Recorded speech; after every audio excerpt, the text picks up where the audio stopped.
आपने न्यूज़ में अपने आसपास बहुत बार जीडीपी के बारे में सुना होगा, ग्रॉस डोमेस्टिक प्रोडक्ट। आखिर ये हैं क्या?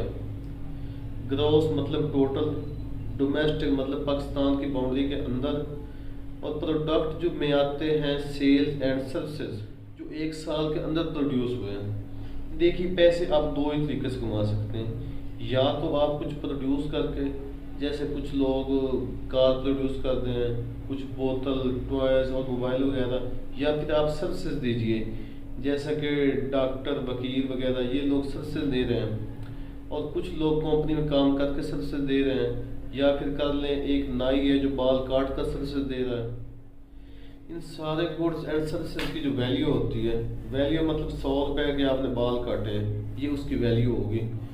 और अगर 10 रुपए में आपने बोतल खरीदी है तो 10 रुपए उसकी वैल्यू होगी। तो एक साल के अंदर ये जो जितनी गुड्स एंड सर्विसेज होती हैं, इनकी जो वैल्यू होती है विद इन अ कंट्री, उसको जीडीपी बोलते हैं। अगर यूएसए की कंपनी पाकिस्तान में आकर कुछ मैन्युफैक्चर करेगी या कोई चीज़ बनाएगी, तो वो पाकिस्तान की जीडीपी में शुमार होगा, वो यूएसए की जीडीपी में शुमार नहीं होगा, मतलब उसमें काउंट नहीं होगा। तो इसको एक एग्जांपल समझते हैं। मान लीजिए एक मॉल है, इसमें कोई दुकान कपड़े सेल कर रही है, कोई बाल काट रहा है, कोई मोबाइल बेच रहा है। तो इसके हर फ्लोर पर गुड्स एंड सर्विसेज दी जा रही हैं। इस मॉल में हर बिकी हुई चीज़ की हम कीमत नोट करें और एक साल तक करते रहें, और लास्ट में उन सारी चीज़ों को ऐड कर दें, तो वो इस मॉल की जीडीपी होगी। इसी तरह पूरे मुल्क में कितने गुड्स एंड सर्विसेज प्रोड्यूस हुए हैं, वो इसका जीडीपी होता है। पहली बात तो ये है कि जीडीपी कैलकुलेट करने की ज़रूरत क्यों पड़ रही है, क्यों इतने एफर्ट लगाए जा रहे हैं इसको कैलकुलेट करने में। देखिए, जीडीपी अगर हर साल ऊपर जा रहा है तो इसका मतलब है कि प्रोडक्शन कंट्री के अंदर ज़्यादा हो रहा है और मुल्क की इकोनॉमी अच्छी जा रही है। अगर जीडीपी हर साल नीचे आ रहा है तो इसका मतलब है कि कंट्री में goods and services come produce हो रही हैं। जब कम प्रोडक्शन होती है तो सेलिंग कम होती है। जब सेलिंग कम होती है तो इसका मतलब है कि बिजनेस जो है वो कम पैसा कमाएंगे। कम पैसा कमाने का मतलब है कि लोगों की परचेजिंग पावर कम हो रही है, और लोगों की परचेजिंग पावर कम होने का मतलब है कि हमारी इकोनॉमी जो है वो डेड हो रही है। जीडीपी से हमें अपने मुल्क की इकोनॉमी हेल्थ का पता चलता है, उसी के बेसिस पर गवर्नमेंट पॉलिसीज बनाती हैं। जब जीडीपी का डेटा आता है तो हमें अपने शॉर्ट कमीज का पता चलता है, और बिना शॉर्ट कमीज का पता करे हम उनको सुधार नहीं सकते। वर्ल्ड में नंबर 1 पर जीडीपी है यूएसए की। यूएसए की जीडीपी 22.9 ट्रिलियन डॉलर है। सेकंड पे आता है चाइना।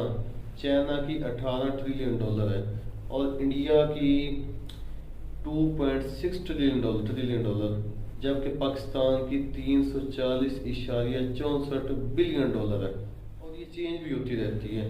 अब एक कंपनी है, उसने एक जगह से बैटरी खरीदी, दूसरी जगह से चिप खरीदी और मोबाइल बनाकर मार्केट में सेल कर दिया।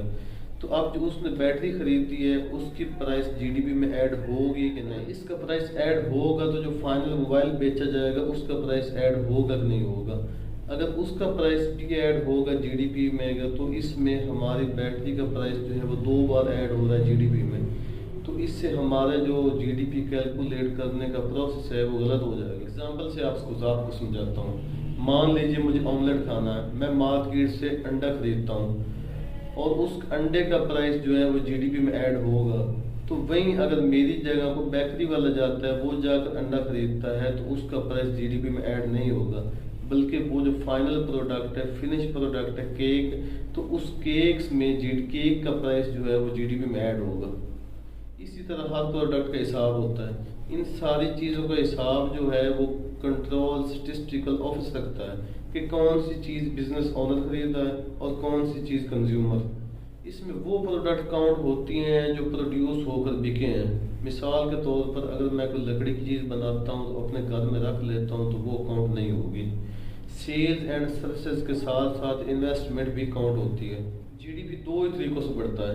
पहला तरीका ये है कि प्रोडक्शन ज़्यादा से ज़्यादा हो, और दूसरा तरीका ये है कि प्रोडक्शन इतनी ना हो लेकिन प्राइसेस बढ़ गई हों।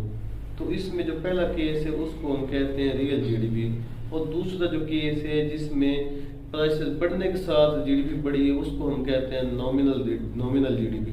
तो गवर्नमेंट जब आपके सामने जीडीपी का डेटा रखती है तो आपको ध्यान रखना होगा कि ये रियल जीडीपी है या नॉमिनल। जीडीपी का जो मेन पर्पस है वो यही है कि कंट्री में गुड्स एंड सर्विसेज का प्रोडक्शन बता सकें। अगर जीडीपी बढ़ेगी तो मुल्क में अनएम्प्लॉयमेंट कम होगी। तो गवर्नमेंट क्योंकि जीडीपी का डेटा सही नहीं रखती, तो यही रीज़न है कि पाकिस्तान दुनिया की पहली ऐसी कंट्री है जिसमें जीडीपी का रेट अगर बढ़ रहा है तो साथ साथ अनएम्प्लॉयमेंट भी बढ़ रही है।